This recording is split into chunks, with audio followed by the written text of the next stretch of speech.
Les sujets du jour de la revue fiduciaire. Premier sujet de notre JT. Qualité des héritiers au décès d'un associé.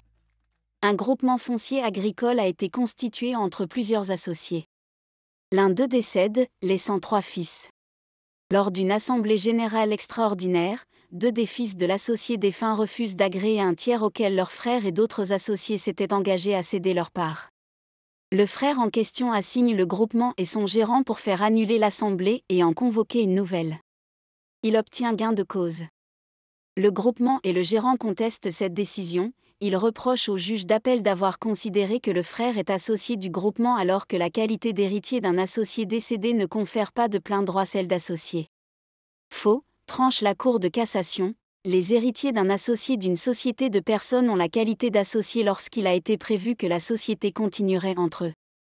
Or, en l'occurrence, les statuts du groupement disposaient bien qu'en cas de décès d'un associé, le groupement se poursuivrait entre les associés survivants et les héritiers de l'associé défunt.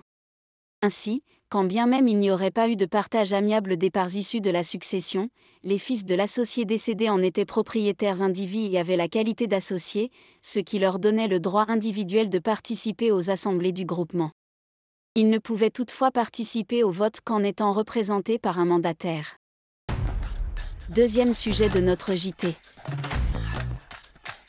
Pacte Dutreil. La transmission par donation ou succession d'une entreprise individuelle ou de titre d'une société dans le cadre d'un pacte Dutreil peut à certaines conditions bénéficier d'un abattement de 75% sur l'assiette de calcul des droits de mutation. La doctrine administrative exclut expressément de ce régime fiscal de faveur les locations meublées à usage d'habitation. Dans le cadre d'un recours pour excès de pouvoir exercé par un contribuable au sujet d'une entreprise individuelle ayant une activité de location meublée d'habitation, le Conseil d'État s'est prononcé en faveur d'une éligibilité des locations meublées au pacte Dutreil et d'une annulation du paragraphe de l'instruction fiscale correspondant. Dès lors qu'elle est exercée à titre habituel, l'activité de location de locaux d'habitation garnis de meubles revêt bien, estime le juge, un caractère commercial susceptible de lui permettre de bénéficier de l'exonération Dutreil. Troisième sujet de notre JT. Rémunération variable, pas d'objectif en anglais. Le Code du travail est clair, tout document comportant des obligations pour le salarié doit être rédigé en français.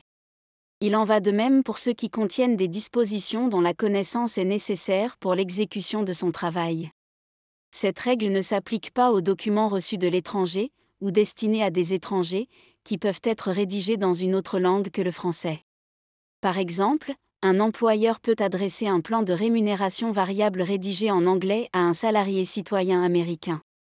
La Cour de cassation avait indiqué dans le passé que le caractère international de l'activité de l'entreprise n'autorisait pas à communiquer des objectifs uniquement en anglais. Dans une décision du 7 juin dernier, elle avait rappelé que le fait que l'anglais soit la langue de travail au sein de l'entreprise ne pouvait pas faire exception à l'utilisation du français. Dans un arrêt du 11 octobre 2023, elle réaffirme cette solution. L'utilisation de l'anglais au sein de l'entreprise n'autorise pas à adresser des objectifs rédigés en anglais. Et il importait peu que l'entreprise soit la filiale d'une société américaine.